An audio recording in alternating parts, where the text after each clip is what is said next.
ఓం శ్రీ గురుభ్యో నమః. వక్రతుండ మహాకాయ కోటి సూర్య సమప్రభ నిర్విఘ్నం కురు మే దేవ సర్వకార్యేషు సర్వదా. శరదిందు వికాస మందహాసాం స్ఫురదిందీవరలోచనాభిరామాం అరవింద సమాన సుందరాస్యాం అరవిందాసన సుందరీముపాసే.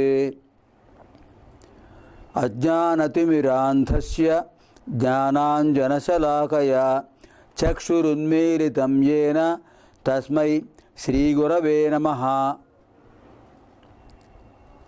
వ్యాసం వసిష్ఠనప్తారం శక్తేః పౌత్రమకల్మషం పరాశరాత్మజం వందే శుకతాతం తపోనిధిం. శృతిస్మృతిపురాణానాం ఆలయం కరుణాలయం నమామి భగవత్పాదం శంకరం లోకశంకరం. నారాయణం నమస్కృత్య నరం చైవ నరోత్తమం దేవీం సరస్వతీం వ్యాసం తతో జయముదీరయేత్. అష్టాదశ పురాణేషు వ్యాసస్య వచనద్వయం పరోపకారః పుణ్యాయ పాపాయ పరపీడనం. మద్వయం భద్వయం చైవ భ్రత్రయం వచతుష్టయం అనాపలింగకూస్కాని పురాణాని పృథక్ పృథక్. ఓం ప్రసార మాధ్యమ ద్వారా ప్రసారీభూత అష్టాదశ మహాపురాణాంతర్గత శ్రీ మార్కండేయ మహాపురాణ ప్రవచన కార్యక్రమాయ సర్వేభ్యః సాందర్శక మహాశయేభ్యః సంస్కృత భాషా జిజ్ఞాసుభ్యశ్చ శుభస్వాగతం. కేయూరాణి న భూషయంతి పురుషం హారా న చంద్రోజ్వలాః న స్నానం న విలేపనం న కుసుమం నాలంకృతా మూర్ధజాః. వాణ్యేకా సమలంకరోతి పురుషం యా సంస్కృతా ధార్యతే క్షీయంతేఖిలభూషణాని సతతం వాగ్భూషణం భూషణం. పఠామి సంస్కృతం నిత్యం వదామి సంస్కృతం సదా ధ్యాయామి సంస్కృతం సమ్యక్ వందే సంస్కృతమాతరం. సంస్కృతస్య ప్రసారాయ నైజం సర్వం దదామ్యహం సంస్కృతస్య సదా భక్తో వందే సంస్కృతమాతరం. సంస్కృతస్య కృతే జీవన్ సంస్కృతస్య కృతే యజన్ ఆత్మానమాహుతం మన్యే వందే సంస్కృతమాతరం. పాణినిం సూత్రకారం చ భాష్యకారం పతంజలిం వాక్యకారం వరరుచిం ప్రణతోస్మి మునిత్రయం. నృత్తావసానే నటరాజరాజః ననాదఢక్కాం నవపంచవారం ఉద్ధర్తుకామः సనకాదిసిద్ధాన్ ఏతద్విమర్శే శివసూత్రజాలం. ह्यः कार्यक्रमे धर्मस्य निर्वचनमधिकृत्य व्यासमहर्षिणा प्रोक्त विशेषः अधीतः. तदनुवादः कवित्रये महाभारते कथमस्ति इति अद्य अध्ययनं करवामः. నిన్నటి రోజున ధర్మం యొక్క నిర్వచనాన్ని వ్యాస భగవానుల వారు ఎలా నిర్వచించారనే విషయం తెలుసుకున్నాం. కవిత్రయ మహాభారతంలో దాన్ని ఎలా అనువదించారు, ఆంధ్రీకరించారు అనే విషయం ఇవాళ అధ్యయనం చేద్దాం. ధర్మతత్వజ్ఞులు ధర్మశాస్త్రంబని అధ్యాత్మ విధులు వేదాంతమనియు నీతి విచక్షణులు నీతి శాస్త్రంబని కవి వృషభులు మహాకావ్యమనియు లాక్షణికులు సర్వలక్ష్య సంగ్రహంబని ఐతిహాసికులితిహాసమనియు పరమ పౌరాణికుల్ బహుపురాణ సముచ్చయంబని మహిగొనియాడుచుండ వివిధ వేదతత్వ వేది వేదవ్యాసుడాది ముని పరాశరాత్మజుండు విష్ణు సన్నిభుండు విశ్వజనీనమై పరగుజుండ జేసే భారతంబు. ఈ శీర్షపద్యాన్ని రచించిన మహానుభావుడు నన్నయ భట్టారకుడు. క్రీస్తు శకం 11వ శతాబ్దంలో రాజమహేంద్రవరం రాజధానిగా మన ఆంధ్ర ప్రాంతాన్ని పరిపాలించిన రాజరాజ నరేంద్ర మహారాజు, ఆయన యొక్క ఆస్థాన పండితుడు, కుల గురువు, ఋషితుల్యుడు, ఆదికవి, శబ్దశాసనుడు, ఇలా ఎంతో ప్రఖ్యాతి పొందిన మహానుభావుడు రాజరాజ నరేంద్రుడి యొక్క కోరికపై అతని పూర్వులైనటువంటి కౌరవ పాండవుల కథ సంస్కృతంలో వ్యాసభారతం గనక దాన్ని తెలుగులో అనువదించమని అడిగితే ఆయన ప్రారంభించాడు. ప్రారంభిస్తూ భారత ప్రశస్తిని చెప్పిన పద్యం ఇది. మరో విషయం కూడా తెలుసుకున్నాం. మొట్టమొదటగా అంత పెద్ద మహాకావ్యాన్ని తెలుగులో ఆంధ్రీకరించడం ప్రారంభించాడు కనుక ఆది కవి అని పేరు వచ్చింది. అంతకుముందు ఏవో చిన్న చిన్న తాళపత్ర గ్రంథాలు రాయడం తప్ప ఒక మహాకావ్యం రాయడం అనేది లేదు కనుక ఆదికవిగా ప్రసిద్ధి పొందాడు. ఇంకా ఆంధ్ర శబ్దాలు, ఆంధ్ర పదాలు, తెలుగు పదాలు ఇలా ఉండాలి అని శాసించి దానికి ఒక వ్యాకరణాన్ని రచించి వ్యాకరణ సంస్కృతం, వ్యాకరణం చేత సంస్కరించబడిన భాషగా మలిచాడు తెలుగు భాషను కనుక శబ్దశాసనుడు, వాగనుశాసనుడు అని కూడా పేర్లు వచ్చాయి. వాక్కును అనుశాసించినవాడు, శబ్దాన్ని శాసించినవాడు.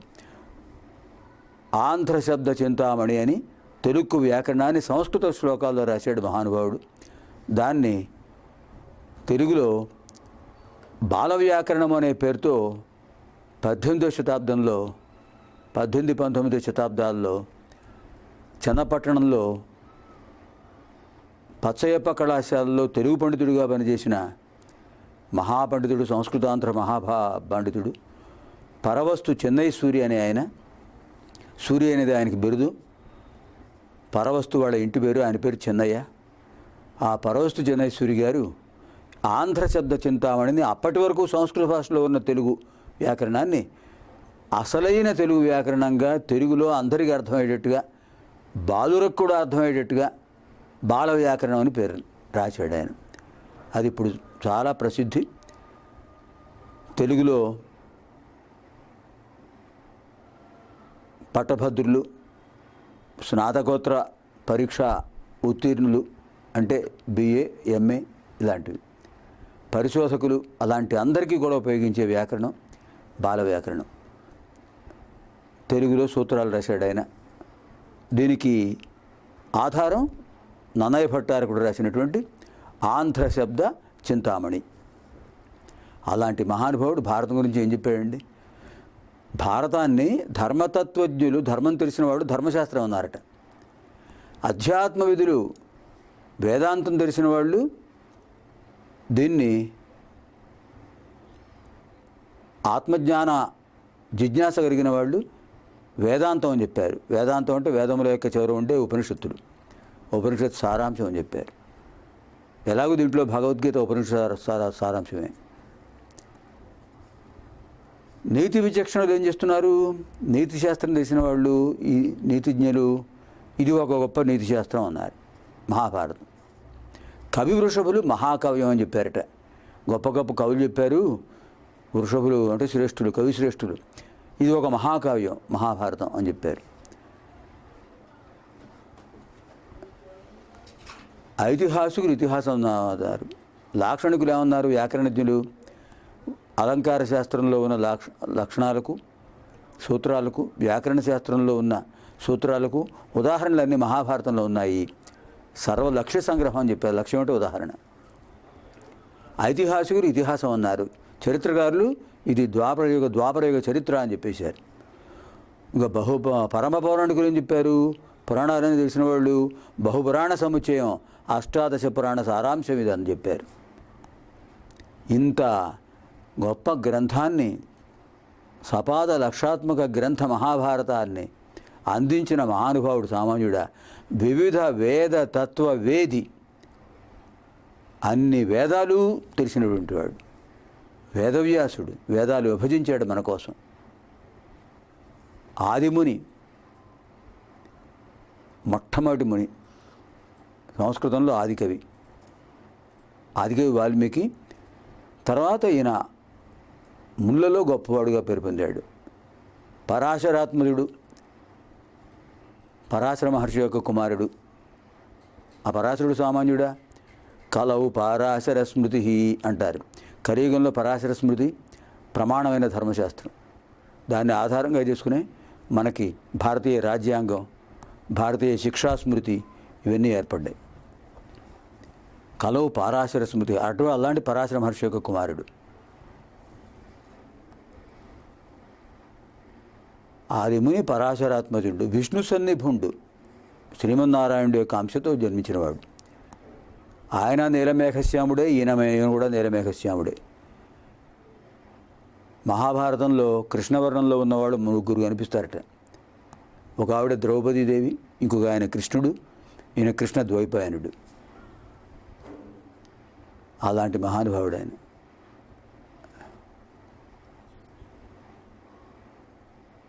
విష్ణు సన్నిభుండు విశ్వజనీనమై, కేవలం భారతదేశమే కాదు విశ్వానికి అంతటికి ఉపయోగించేటటువంటి విజ్ఞాన సర్వస్వంగా భావించబడే మహాభారతాన్ని మనకు అందించాడు. ఈయన 2.5 పర్వాలు రాశాడు. నారాయణ భట్ అనే తన మిత్రుడి యొక్క సహాయంతో తెలుగులో ఆంధ్ర మహాభారతాన్ని. తర్వాత ఒక శతాబ్దం పాటు, సుమారు 2 శతాబ్దాలు ఆగిపోయింది. 13వ శతాబ్దంలో విక్రమసింహపురి, దాన్ని నెల్లూరు అంటున్నాం, ఆ విక్రమసింహపురిని పరిపాలించిన మన్మసిద్ధి మహారాజు యొక్క ఆస్థానంలో కొట్టరువు తిక్కనామాచుడు అనే ఒక ఆయన ఉండేవాడు. ఆయన ఆస్థాన కవి. ఆయన ఉభయ భాషా పండితుడు, ఉభయ కవిమిత్రుడు అని పేరు ఆయనకి. ఆ మహానుభావుడు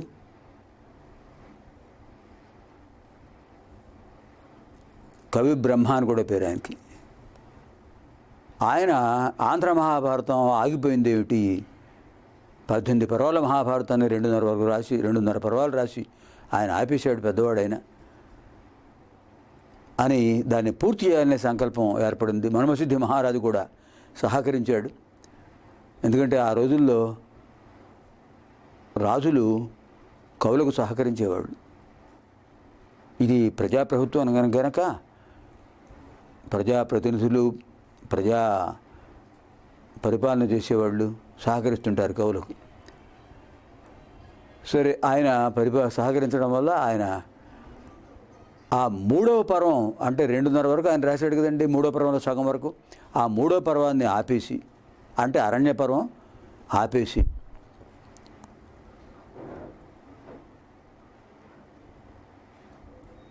అజ్ఞాతవాసం అంటే విరాట పర్వం దగ్గర నుంచి మొదలుపెట్టి 18వ పర్వం స్వర్గారోహణ పర్వం వరకు 15 పర్వాల మహాభారతాన్ని రచించాడు మహానుభావుడు. ఆ తర్వాత మళ్ళీ 14వ శతాబ్దంలో రెడ్డిరాజుల ఆస్థాన కవి, ప్రోదయ వేమారెడ్డి యొక్క ఆస్థాన కవి కొండవీడు ప్రాంతంలో ఉండేవాడు. ఆయన ఎర్రాప్రెగడ అనే మహానుభావుడు. ఆయన శంభుదాసుడు అని పేరు ఆయనకి. ఆ శంభుదాసుడు అనే ప్రబంధ పరమేశ్వరుడు అని కూడా పేరు. ఆయన ఎంతో నైపుణ్యం కలిగిన వాడు. ఎందుకు ఆ మాట చెప్పవలసి వస్తుందంటే, నన్నయ్య భట్టారకుడి శైలి ఒక విధంగా ఉంటే, తిక్కన స్వామయ్య శైలి మరో విధంగా ఉంటే, ఈ రెండింటినీ అనుసంధానిస్తూ నన్నయ్య భట్టారకుడి శైలితో ప్రారంభించి తిక్కన స్వామయ్య శైలితో ముగించి తను రాసినట్టుగా మాత్రం ఎక్కడా చెప్పుకోలేదు. చూడండి ఎంత నిగర్వి ఆయన. పేరు ప్రఖ్యాతులు అక్కర్లేదు ఆయనకి. మహాభారతం పూర్తి చేయడం కావాలి. ఆ విధంగా ఆ మహానుభావులు ఇద్దరి స్థానంలో ఆయన కూర్చోగలిగాడు. శంభుదాసుడు, ప్రబంధ పరమేశ్వరుడు. నిర్వచనోత్తర రామాయణం అని వాల్మీకి రామాయణాన్ని ఒక్క వచనం కూడా లేకుండా మొత్తం పద్యాల్లో రాసేశాడు ఆయన. నిర్వచన ఉత్తర రామాయణం మొత్తం నిర్వచనంతో రాశాడు. అలాంటి మహానుభావుడు.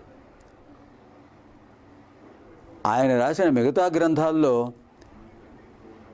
మహాభారత పరిశిష్టాంశం వాల్మీకి రామాయణ మహాభారతంలో వనపర్వంలో అరణ్యపర్వంలో మిగిలిన భాగం నేను రాశాను అక్కడ దాంట్లో చెప్పుకున్నాడు, కానీ దీంట్లో మాత్రం చెప్పుకోలేదు. ఎందుకు చెప్పవలసి వచ్చింది ఇదంతా అంటే మహానుభావుల గురించి మన ఋషితుల్యులు వాళ్ళు. కవిత్రయ మహాభారతం. సంస్కృతంలో వాల్మీకి, వ్యాస, కాళిదాసాదులు ఎంత గొప్పవాళ్ళు, తెలుగులో నన్నయ్య భట్టారకుడు, తిక్కన సోమయాజి, ఎర్రాప్రగడ అంత గొప్పవాళ్ళు. ఆ తిక్కన సోమయాజి మహాభారతంలో విదురనీతి అది తెలుగులో అనువాదం చేస్తూ వ్యాస భగవానుల వారు రాసినటువంటి ధర్మ నిర్వచనాన్ని ఆయన చాలా బాగా అంగీకరించాడు. పత్రికా రంగంలో మొట్టమొదటి తెలుగు పత్రికగా పేరు పొందినటువంటి ఆంధ్రపత్రిక కాశీనాథుని నాగేశ్వరరావు పంతులు గారు ఆ కాలంలో ప్రారంభించారు చన్నపట్నంలో. తర్వాత విజయవాడలో కొనసాగింది అది ఆంధ్రపత్రిక, దినపత్రిక. ఆయనకి సాహిత్యం అంటే చాలా అభిమానం కనుక కాశీనాథుని నాగేశ్వరరావు పంతులు గారు ఆంధ్రపత్రిక శీర్షికలో ఈ పద్యం పెట్టేవారట. ప్రతి దినపత్రికలో, ఆంధ్రపత్రికలో ఈ పద్యం శీర్షికగా స్పష్టంగా కనిపిస్తూ ఉండేది. తిక్కన సోమయాజి రాసినటువంటి ధర్మశాస్త్ర నిర్వచన పద్యం అనువాదం. సంస్కృతంలో ఆయన ఏం రాశారు వ్యాసభగవానుల వారు? ఆత్మనః ప్రతికూలాని పరేషాం న సమాచరేత్. ఆత్మనః ప్రతికూలాని పరేషాం న సమాచరేత్. తనకు కష్టం కలిగించే విషయాలను ఇతరుల పట్ల చేయకూడదు. అది ఒక కందపద్యంలో రాశాడండి మహానుభావుడు తిక్కన సోమయాజి. ఒరులేయవియొనరించిన నరవర అప్రియము తన మనంబునకగు తానొరులకు అవి చేయకునికి పరాయణము పరమధర్మ పదములకెల్లన్. చిన్న పద్యంలో ఆ శ్లోక పదాన్ని చక్కగా వివరించాడు ఆయన. ఒరులేయవియొనరించిన కందపద్యం ఇది. 1-3 పాదాల్లో 3 చతుర్మాత్ర గణాలు ఉంటాయి, 2-4 పాదాల్లో 5 చతుర్మాత్ర గణాలు ఉంటాయి. ఒరులు ఏయవియొనరించిన నరవర సంబోధన అది. ఓ ధృతరాష్ట్ర మహారాజా, నరవర ఓ మహారాజా, ఒరులేయవియొనరించిన ఇతరులు ఏ పనులు చేసినట్లయితే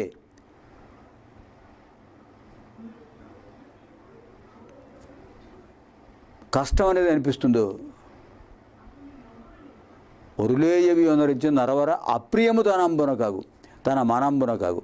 తనకు అప్రియం అనిపిస్తుందో, ప్రియం అంటే ఏమిటండి? ఇష్టమైనది. అప్రియం అంటే కష్టమైనది. ఇతరులు తన పట్ల ఏది చేస్తే తనకు కష్టం అనిపిస్తుందో ఒరులు ఏయవి అనరించిన ఇతరులు ఏ పని చేసినట్లయితే అప్రియము తన మనంబున కాగు, తన మనస్సు బాధపడుతుందో, తన మనసు కష్టం అనిపిస్తుందో, తానొరులకు అవి చేయకునికి అవి చేయకునికి గసడదవాదిశ సంధి అంటారు. తానొరులకు అవిసేయకునికి పరాయణము పరమధర్మ పదములకెల్లన్. పరమధర్మ పదాల్లో అదే గొప్పది, అంతకంటే గొప్పది ఏముంది? ఆత్మనః ప్రతికూలాని పరేషాం న సమాచరేత్. ఎంత బాగా చెప్పాడు చూడండి.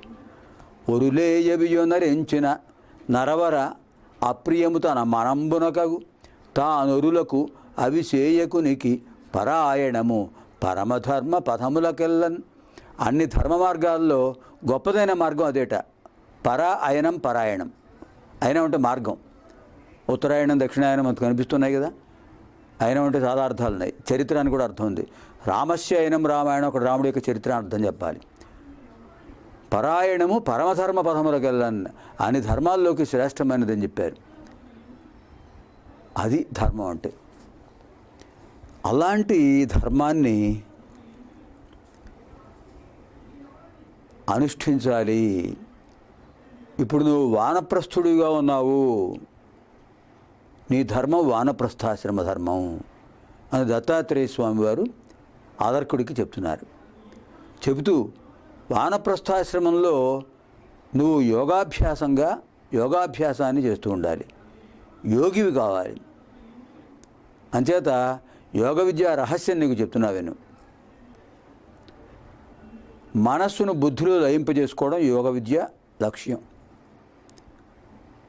సంకల్ప వికల్పకాత్మకం మనః. మనస్సు సంకల్ప వికల్పాలతో కూడింది. సంకల్పాలు వికల్పాలు నిండిపోయి ఉంటాయి మనస్సులో. ఓ పని చేస్తాను అనుకోవడం సంకల్పం, ఇప్పుడుగా తర్వాత చేస్తాను అనుకోవడమో లేదా చెయ్యని అనుకోవడమో అవన్నీ వికల్పాలు. ఇలా సంకల్ప వికల్పాలతో ఆవరించబడింది, నిండిపోయింది మనస్సు. ఇది కాకుండా దీనిలో ఇంకా చాలా దురాలోచనలు, సదాలోచనలు, రకరకాల ఆలోచనలు ఉంటాయి. మొత్తం మీద అది పూర్తిగా ఆవరించబడిపోయింది. ఇటువంటి స్థితిలో చంచలాత్మకమైన మనస్సును బుద్ధిలో లయింపజేయడం ఏ విధంగా? అలా లయింపజేయాలంటే ప్రాణాయామం ఏకమేవ శరణ్యం. ప్రాణాయామం ఒక్కటే రక్షకము. అందుకనే యజుర్వేదంలో భగవంతుడికి మనం చేసేటటువంటి షోడశోపచార సేవా ప్రక్రియలో, అంటే పూజా కార్యక్రమంలో సంకల్పంలో చెప్పుకునే వాక్యం ఓం భూ ఓం భువ ఓం శువ ఇది ప్రాణానాయమ్య అనే పదం చెప్తుంటారు. కార్యక్రమం చేయించే పురోహితులు ఏం చేస్తుంటారు? ఏం చేస్తారో చూద్దాం, ఎందుకంటే చాలా విశేషమైంది. వాళ్ళు ఏం చేస్తారో, వాళ్ళు ఎందుకు అలా చేస్తారో, వాళ్ళు అలా చేస్తుంటే మనం చూస్తూ ఊరుకోవడమా, ఊరుకోకుండా ఉండటమా, అది రేపటి కార్యక్రమం. చాలా ముఖ్యమైన విషయం కనుక ప్రాణాయామాన్ని గురించి పురోహితులు ఏం చెప్తున్నారు, మనం ఏం చేస్తున్నాం, ఈ విషయం తప్పకుండా తెలుసుకోవాలి. ఎందుకంటే దత్తాత్రేయ స్వామి వారు చెప్పినటువంటి యోగశాస్త్రానికి సంబంధించిన విషయం. పునర్మిలామః శ్వః. ఓం అపుత్రాః పుత్రిణః సంతు, పుత్రిణః సంతు పౌత్రిణః, అథనాः సథనాः సంతు, జీవంతు శరదాం శతం, సర్వేత్ర సుఖినః సంతు, సర్వే సంతు నిరామయాః, సర్వే భద్రాణి పశ్యంతు, మా కశ్చిద్ దుఃఖభాగ్ భవేత్. ఓం పూర్ణమదః పూర్ణమిదం పూర్ణాత్ పూర్ణముదచ్యతే పూర్ణస్య పూర్ణమాదాయ పూర్ణమేవావశిష్యతే. సహనా భవతు సహనౌ భునక్తు సహ వీర్యం కరవావహై తేజస్వినావధీతమస్తు మా విద్విషావహై. అసతో మా సద్గమయ తమసో మా జ్యోతిర్గమయ మృత్యోర్మా అమృతం గమయ. ఓం శాంతి శాంతి శాంతి. దివ్యాం భవ్యాం సుబోధాం చ శుద్ధాం అర్థప్రదాయినీం జననీం బహుభాషాణాం వందే గీర్వాణ భారతీం. స్వస్తి.